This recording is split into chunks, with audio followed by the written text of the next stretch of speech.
के भारतले असली छिमेकीको भूमिका निभाएको छ त? आज हामी नेपाल भारत सम्बन्धको विषयमा चर्चा गर्दैछौं। भारतले नेपाललाई कस्तो नजरले हेर्यो र नेपालको हितमा भारतले के गर्यो, साथै नेपालले भारत सरकारका लागि गरेका महत्वपूर्ण सहयोग के थिए, यसै विषयमा आजको भिडियो प्रस्तुत गर्दैछौं। दर्शकवृन्द, असल मित्र भनेको कस्तो हुन्छ? कुनै स्वार्थ बिना सहयोग गर्ने, केही दुःख पर्दा साथ दिने हो। यस्तै असल छिमेकी मित्र राष्ट्र भनिने भारतले नेपाललाई पटक पटक गरेको अत्याचार त तपाईले सुन्नुभएकै छ होला। आफूले उत्पादन गरेका सबै चीज नेपाललाई बेच्न खोज्ने र नेपालका कुनै पनि चीज किन्नै नखोज्ने पनि कसरी मित्र राष्ट्र हुन सक्छ र? के नेपाली जनताले भारतलाई मित्र राष्ट्र ठान्दछन् त? नेपालका नेताले भारतलाई मित्र राष्ट्र भने पनि नेपाली जनताले भने त्यो कुरालाई स्वीकार्न सक्दैनन्। हाम्रा वीर पुर्खाले अंग्रेजहरूसँग लडेर यो देशलाई जोगाए। अब हामी पनि हतियारले होइन दिमागले लडेर यो देशलाई बचाउनु पर्ने बेला भएको छ। भारतले नेपाललाई विभिन्न जालजेल गरेर असफल राष्ट्र बनाउने प्रयास गरिरहेको छ। अनेक तरिकाले नेपालमाथि थिचोमिचो गर्ने प्रयास गरिरहेको छ। उसको योजना सफल पार्न नेपालका कतिपय राजनीतिज्ञलाई प्रलोभनमा पारेर एक खेल खेलिरहेको छ भारतले। यसैले हामीले भारतको हस्तक्षेपकारी व्यवहारलाई परास्त गर्न सक्ने क्षमता राखिराख्नुपर्छ। पृथ्वीनारायण शाहले त्यो बेला भनेका थिए, दक्षिणको छिमेकी ध्रुत छ, होशियार रहनु। यदि भारतमा त्यो बेला ब्रिटिस नआएको भए आधा भारत नेपालले आफ्नो कब्जामा पार्ने थियो। वास्तवमै भारत यति ठूलो राष्ट्र होइन। भारतमा ब्रिटिसहरू आएर सबैसँग युद्ध गरेर ठूलो बनाएका हुन्। अरूको सहयोगले भूभागको हिसाबले ठूलो राष्ट्र बनेको भारतले वीर गोर्खालीहरूको देश नेपालसँग जोरी खोज्नु जायज होला र? अहिले भारतले कुनै पनि बाहिरी देशबाट सामान आयात गर्नु पर्यो भने भारतीय लगानी भएको कम्पनीबाट उत्पादित वस्तु मात्र खरिद गर्ने गर्छ। यसको मतलब भारतीय मुद्रा अन्य मुलुकमा नजाओस् भन्ने भारत चाहन्छ। यदि हामी पनि भारतीयसँग निडर भएर अगाडि बढ्ने हो भने भारतबाट सामग्री आयात गर्दा नेपाली लगानी भएको कम्पनीबाट मात्र किन्नुपर्ने हुन्छ। अब हामीले बिस्तारै भारतबाट आउने फलफूल, तरकारी र खाद्यान्न ल्याउन कम गर्नुपर्छ, यानि कि नेपालमै यसको उत्पादन बढाउन सुरु गर्नुपर्छ।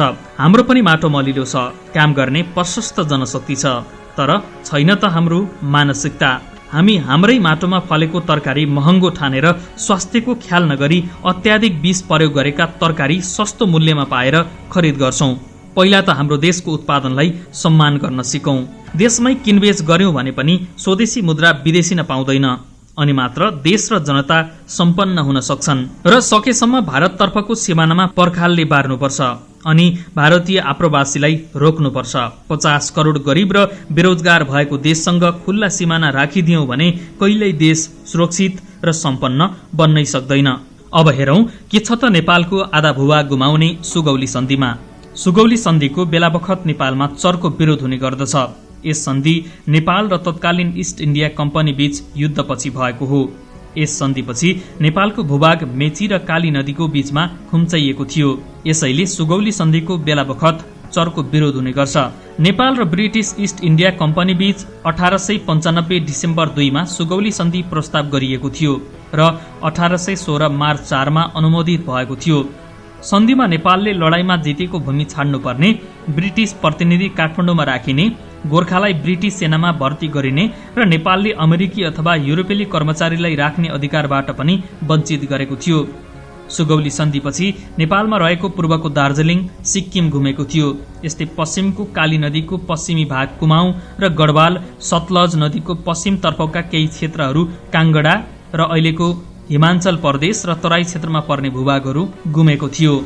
नेपालको सिमानामा पूर्वको टिस्टा र पश्चिमी सीमा काङ्गडासम्म पुग्दा कुल क्षेत्रफल 3,67,575 वर्ग किलोमिटर थियो। संसार चन्द र रणजित सिंहको फौजसँग नेपाली पक्ष विजयी हुन नसक्दा नेपालको सीमा सतलज कायम थियो। त्यसपछि पुनः अंग्रेजको आक्रमणमा परि क्षेत्रफल 2,04,917 वर्ग किलोमिटरमा खुम्चियो। सुगौली सन्धिले नेपाललाई मेची र महाकाली बीचको 1,47,181 वर्ग किलोमिटरमा सीमित बनायो। तराई क्षेत्रका केही भागहरू सन् 1816 मा नेपाललाई फर्काइएको थियो। बेलायतको कब्जामा रहेको भारतमा स्वतन्त्रताका लागि आन्दोलन चर्किँदै थियो। त्यही स्वतन्त्र आन्दोलनलाई दबाउन सन् 1857 मा नेपालले सैनिक सहयोग गर्यो।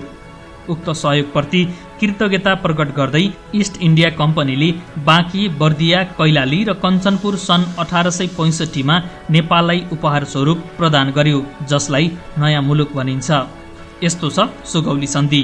2 डिसेम्बर 1815 सम्मान्य कम्पनीका तर्फबाट बादशाहको सम्मान्य राजकीय परिषदका सदस्यहरू सम्मान्य कम्पनीद्वारा भारत र पूर्वतर्फका सम्पूर्ण मामिलाहरूका निर्देशन र नियन्त्रणका लागि आफ्ना सञ्चालकहरूको उच्च परिषदबाट नियुक्त महामहिम सम्माननीय फ्रान्सिस मोइराका earl knight of the most noble order of the ग्राटरका लागि महामहिमबाट अधिकार प्राप्त लेफ्टिनेन्ट कर्णेल ब्याड्सको र श्री 5 महाराजधिराज गिरवाण युद्ध विक्रम शाह बहादुर शमशेर जङ्गका लागि नेपालका श्री 5 अधिकार प्रदान गरिएका श्री गुरु गजराज मिश्र र श्री चन्द्रशेखर उपाध्यायका बीचमा निर्णय गरिएको सम्मान्य इस्ट इन्डिया कम्पनी र नेपालका श्री 5 महाराजधिराज गिरवाण युद्ध विक्रम शाहका बीचमा भएको शान्ति सन्धि 2 डिसेम्बर 1815 सम्मान्य इस्ट इन्डिया कम्पनी र नेपालका श्री 5 महाराजधिराजका बीचमा युद्ध चम्किएकाले र हालसालै हुन गएका मतभेदहरू भन्दा पहिले धेरै समयदेखि नै दुई राष्ट्रहरूका बीच रहिआएका शान्ति र मैत्रीका सम्बन्धहरूलाई फेरि स्थापना गर्न दुवै पक्षहरू तत्पर भएकाले तल लेखिए बमोजिमका शान्तिका शर्तहरू सहमति जनाइन्छ भनेर लेखिएको छ। शान्तिका शर्तहरू यस प्रकार रहेका छन्। धारा 1 मा लेखिएको छ, सम्मान्य इस्ट इन्डिया कम्पनी र नेपालका श्री 5 महाराजधिराजका बीचमा अविछिन्न शान्त र मैत्री रहनेछन्। धारा 2 मा लेखिएको छ, दुई राष्ट्रका बीच युद्धभन्दा अघिका विवादग्रस्त इलाकाहरू माथिका सबै दाबीहरू नेपालका श्री 5 महाराजधिराजबाट परित्याग गरी बक्सन्छ र ती इलाकाहरूको सार्वभौमिकतामा सामान्य कम्पनीको अधिकारलाई मान्यता प्रदान गरी बक्सन्छ। धारा 3 मा लेखिएको छ, नेपालका श्री 5 महाराजधिराज यसद्वारा सामान्य इस्ट इन्डिया कम्पनीलाई तल उल्लेख भएका सबै इलाकाहरू सदाका लागि परित्याग गरी बक्सन्छ। पहिलो, काली र राप्ती नदीका बीचमा पर्ने सम्पूर्ण तराई। दोस्रो, राप्ती र गण्डकीका बीचमा पर्ने समस्त तराई। तेस्रो, गण्डकी र कोशीका बीचमा पर्ने समस्त तराई जहाँ बेलायत सरकारको अधिकार प्रस्तुत गरिएको छ वा प्रस्तुत गर्ने दिशामा वास्तविक कारबाही हुँदैछ। चौथो, मेची र टिस्टा नदीहरूको बीचमा पर्ने सम्पूर्ण तराई। पाँचौं, मेची नदीदेखि पूर्वतिरका पहाडहरूमा पर्ने समस्त भूमिहरू जसभित्र नागरी इलाका र गढी पनि पर्दछन् र मोरङबाट पहाडतिर जाने नगरकोट भन्ज्याङ जसमा नागरी र भन्ज्याङको बीचको भूमि समेत पर्दछन्। माथि उल्लेखित इलाकाहरूलाई गोर्खाली सेनाहरूले आजको दिनदेखि 40 दिनभित्रमा खाली छोडिसक्नेछन्। धारा 4 मा लेखिएको छ, अघिल्लो धाराले परित्याग गरिएका इलाकाहरूको हस्तान्तरणबाट नेपाल राज्यका जुन प्रमुखहरू र भारदारहरूले क्षति सहनु पर्नेछ तिनलाई क्षतिपूर्ति दिने उद्देश्यले बेलायती सरकार नेपालका श्री 5 महाराजधिराजद्वारा छानिएका भारदारहरूलाई श्री 5 बाट निर्धारित अनुपातहरूमा वर्षको जम्मा जम्मी 2 लाख रुपैयाँ निवृत्ति भरणका रूपमा भुक्तानी दिन सहमत हुन्छ। छनौट हुने बित्तिकै महाराज्यपालका छाप र हस्ताक्षर अन्तर्गत निवृत्ति भरणका लागि क्रमानुसार सदनहरू प्रदान गरिनेछ। धारा 5 मा लेखिएको छ, नेपालका श्री 5 महाराजधिराज मौसुब स्वयंका लागि मौसुबका उत्तराधिकारीहरू वा वारिसहरूका लागि काली नदीको पश्चिममा पर्ने देशहरूसित सम्बन्ध र सम्पूर्ण दाबीहरू परित्याग गरी बक्सन्छ र ती देशहरू वा तिनका बासिन्दाहरूसित कहिले पनि चासो मौसुबबाट राखी बक्सने छैन। धारा 6 मा लेखिएको छ, नेपालका श्री 5 महाराजधिराज सिक्किमका राजालाई उनका इलाकाहरूको अधिपत्यमा कहिले पनि नसताउने वा शान्ति भङ्ग नगर्ने वचन बक्सन्छ। नेपाल राष्ट्र र सिक्किमका राजाका बीचमा अथवा दुवैका प्रजाहरूका बीचमा विवाद उठेका बखतमा ती विवादहरू बेलायती सरकारको मध्यस्थताका लागि प्रस्तुत गरिनेछ। बेलायत सरकारको निर्णयलाई स्वीकृति प्रदान गरिनेछ भनी महाराजधिराजबाट सहमति बक्सन्छ। धारा 7 मा लेखिएको छ, बेलायती सरकारको स्वीकृति बिना नेपालका श्री 5 महाराजधिराजबाट यसद्वारा कहिल्यै पनि कुनै बेलायती प्रजा वा कुनै युरोपियन वा अमेरिका राष्ट्रका प्रजालाई मौसुबको नोकरीमा लिई बक्सने वा राखी बक्सने छैन।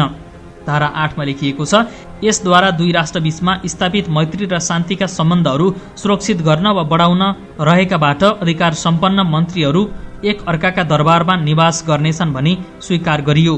धारा 9 मा लेखिएको छ, 9 धाराहरू भएको यो सन्धि आजदेखि 15 दिनभित्र नेपालका श्री 5 महाराजधिराजबाट अनुमोदन गरी बक्सनेछ र त्यो अनुमोदन लेफ्टिनेन्ट कर्णेल ब्यारेट्सलाई हस्तान्तरण गरिनेछ, जसद्वारा महाराज्यपालको अनुमोदन 20 दिनभित्र र व्यावहारिक भए अझ चाँडो प्राप्त गरी श्री 5 महाराजधिराजका समक्षमा प्रस्तुत गरिनेछ।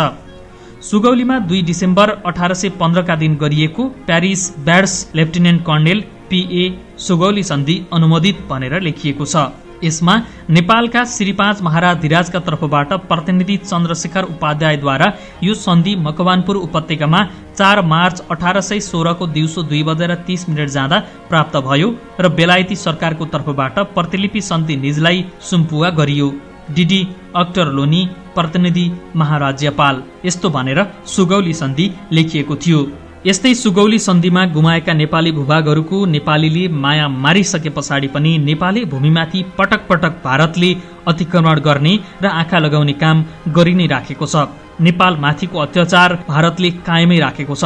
नेपालीहरूले भारत सरकारलाई विभिन्न तवरबाट सहयोग प्रदान गरे पनि भारतले भने जहिले पनि मित्र राष्ट्रको नाममा स्वार्थ मात्र लुटिरह्यो। दर्शकवृन्द, तपाईको विचारमा भारतलाई मित्र राष्ट्र भन्नु ठिक हुन्छ अथवा गलत? तपाईको आफ्नो प्रतिक्रिया हाम्रो कमेन्ट बक्समा लेख्न नभुल्नुहोला। हवस् त, आजको भिडियो तपाईलाई कस्तो लाग्यो? जस्तो लाग्यो त्यस्तै प्रतिक्रिया स्वरूप हामीलाई कमेन्ट गर्नुहोला। आजको एपिसोडबाट हामी पनि बिदा हुन्छौँ। नमस्कार।